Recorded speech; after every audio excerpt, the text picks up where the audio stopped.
we talk about how it's like in the early 2000s, there was like kind of a lot of black representation in the film, and then it just kind of stopped. Yeah. I wonder if like the Asian community kind of says that. I mean, it wasn't a ton. It wasn't a ton. Sure, you had a few that were sort of dominating. There was like a few like standout people that were like household names, and I feel like in the mid 2000s up until like Crazy Rich Asians, I feel like I can't name like a single project, honestly, that was like a super big deal that like everybody went to see that starred Asian people. Like, I honestly, and then it's like Crazy Rich Asians kicked off like a whole thing. Like now there's like a ton. Well, not a ton, but like more 5 progress. Yeah. Yeah, that's true. Because once Jackie Chan and Jet Li sort of stepped away, you didn't see it that much. Even some of the actors in Mulan, a lot of those actors were like, they were pretty famous, but then once their career started to slow down, there was no one there to kind of like replace them. Yeah, I actually didn't think about that. The voice actors were actually Asian?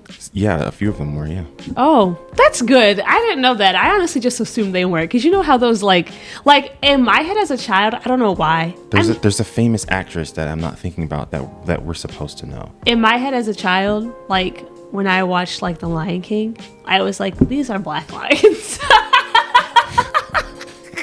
Yeah. And then like none of the voice actors were except for James Earl Jones. It's like that the Atlanta episode with the Goofy movie. You just assume that this is just for black people. Yeah. I don't know. I'm sure that somebody who like studies the film industry and is very involved could give like a very apt explanation for what happened, because it feels like it was around the same time. Even on channels like Disney Channel, you had like a ton of stuff, like not a ton, but you had like the things that were there were like very black, like you like the Proud Family. I was telling you the other day, like I rewatched that show. I've been rewatching it, and I've been watching the new one.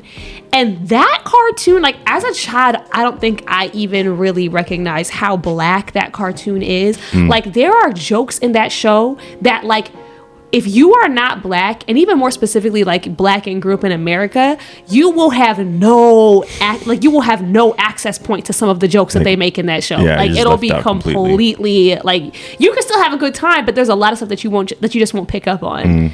Like that show's extremely black. Raven, like That's So Raven. I don't know. It's just weird, because even now that they're kind of we're bringing a lot of this like representation and things like that back, but even now I feel like some of the projects are not as like unapologetically black as they were in like the early 2000s. No.